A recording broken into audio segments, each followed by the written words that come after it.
ഇതാ കർത്താവിൻ്റെ ദാസി, അങ്ങയുടെ വചനം പോലെ എന്നിൽ ഭവിക്കട്ടെ എന്ന് ദൈവഹിതത്തിന് പ്രത്യുത്തരം നൽകിയ നിമിഷം മുതൽ പരിശുദ്ധാത്മാവ് പരിശുദ്ധ അമ്മയിൽ ആവസിച്ചു.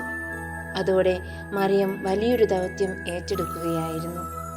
ക്രിസ്തുവിനെ സംവഹിക്കുവാനും അവിടത്തേക്ക് സാക്ഷ്യം വഹിക്കുവാനുമായി മുന്നോട്ട് വരുന്ന എല്ലാ സമർപ്പിതർക്കും അൽമായ പ്രേക്ഷിതർക്കും മാതാവ് ഉത്തമ മാതൃകയാണ്.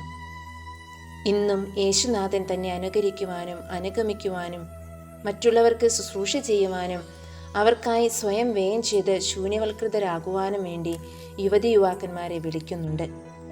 വൈദിക ജീവിതത്തിലേക്കും സന്യസ്ത ജീവിതത്തിലേക്കുമുള്ള ദൈവവിളി ശ്രവിക്കുവാൻ നമ്മുടെ കുട്ടികളെയും യുവാക്കളെയും പ്രാർത്ഥനാപൂർവം പ്രാപ്തരാക്കണമേ എന്ന് ഇന്ന് നമുക്ക് പ്രാർത്ഥിക്കാം.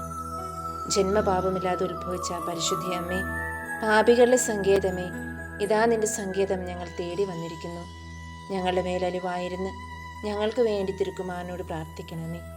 കന്യകകൾക്ക് മകുടമായ നിർമ്മല കന്യകെ, ഞങ്ങൾക്ക് വേണ്ടി പ്രാർത്ഥിക്കണമേ എന്ന സുഹൃതജപം ഇന്ന് നമുക്ക് ഹൃദയത്തിൽ സൂക്ഷിക്കാം.